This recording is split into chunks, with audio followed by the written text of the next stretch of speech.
Video kali ini saya akan membahas tentang masalah debt collector pinjol ya teman-teman, buat kalian yang saat ini sedang gagal bayar ataupun mungkin sedang berhadapan dengan teror dari DC pinjol. Nah, mungkin kalian perlu tahu 5 hal aturan OJK ini terkait debt collector atau penagih hutang teman-teman ya. Jadi ini sudah resmi dikeluarkan oleh OJK dan harus ditaati oleh semua aplikasi pinjaman online yang legal dan terdaftar di OJK ya. Karena hal ini perlu kalian ketahui biar kalian bisa mengatasi atau biar kalian tahu bagaimana cara menghadapi DC pinjol yang menagih hutang kepada kalian. Nah, yang pertama yang harus kalian ketahui, jika ada debt collector datang ke rumah kalian, kalian wajib meminta surat identitas mereka, ya. Jadi mereka harus menunjukkan identitas resmi dari perusahaan karena ini adalah salah satu faktor atau salah satu aturan resmi dari OJK untuk para DC-DC pinjol ini untuk menunjukkan identitas mereka, bahwa mereka dari perusahaan apa, bahwa mereka dari pinjol apa. Itu wajib ketika mereka datang ke rumah kalian dan kalian harus memintanya dan mereka wajib untuk menunjukkannya. Jika tidak, nggak usah diterima, nggak masalah teman-teman. Atau mungkin mereka alasan lupa bawa dan lain sebagainya, nggak usah peduli. Bilang aja kalian palsu dan lain sebagainya. Nggak usah dilayani, kalian tutup aja pintu rumah dan lain sebagainya. Itu nggak masalah. Karena sebenarnya kita memang nggak tahu ya itu beneran asli apa nggak kalau mereka tidak menunjukkan surat identitas. Nah, yang menunjukkan surat identitas aja banyak juga kok yang dipalsukan, apalagi yang nggak mau menunjukkan. Ini kan sangat-sangat sulit bagi kita untuk mengetahui apakah DC pinjol ini beneran DC pinjol dari aplikasi yang kita pinjam atau tidak teman-teman. Lalu yang kedua, penagihan tidak boleh menggunakan kata-kata kasar. Penagihan tidak boleh ada unsur kekerasan, tidak boleh ada unsur ancaman, dan tidak boleh mempermalukan debitur. Nah, ini udah jelas.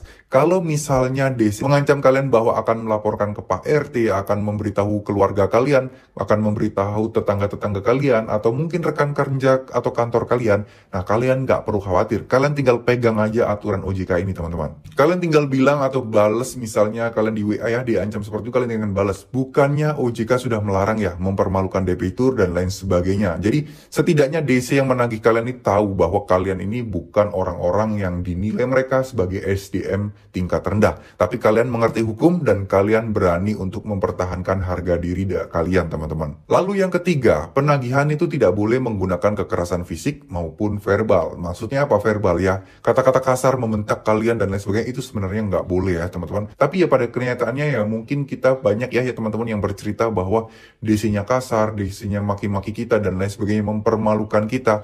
Itu juga banyak banget oknum-oknum seperti itu. Tapi memang tidak semua kok teman-teman, banyak juga DC-DC yang bersikap baik. Ya mungkin kalau kalian berhadapan dengan DC yang baru dari WA aja, itu sih memang mereka rata-rata agak kelihatan kasar dan galak ya teman-teman. Padahal kalau mereka datang, itu banyak juga kok DC-DC yang sopan dan DC-DC yang memang yang bisa diajak ngomong secara baik-baik gitu teman-teman. Tapi ya mereka tetap mendesak kalian untuk bisa membayar hutang-hutang kalian. Lalu aturan yang keempat, yaitu para DC ini tidak boleh menagih kepada pihak-pihak selain kalian. Karena ini banyak banget diresahkan oleh masyarakat ya, yang terjebak pinjol itu rata-rata DC-nya sampai menagih ke teman-temannya, teman kantor, atau mungkin menagih juga ke saudara, atau mungkin bahkan menagih ke orang-orang yang memang tidak dikenal secara dekat dari si peminjam atau penghutang ini teman-teman.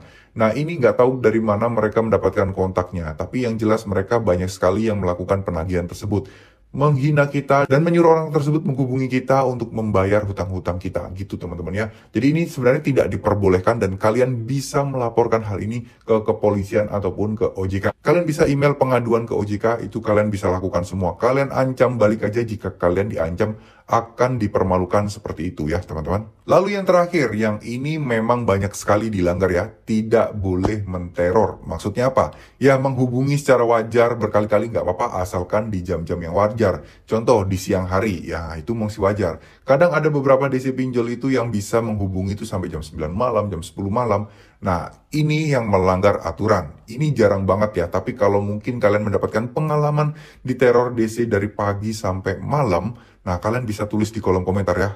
jam berapa kalian diteleponin dan jam berapa kalian diterorin, dan oleh pinjol mana kalian coba tulis di kolom komentar, biar teman-teman yang lain tahu dan lebih waspada untuk mengajukan pinjaman online di tempat-tempat tersebut teman-teman.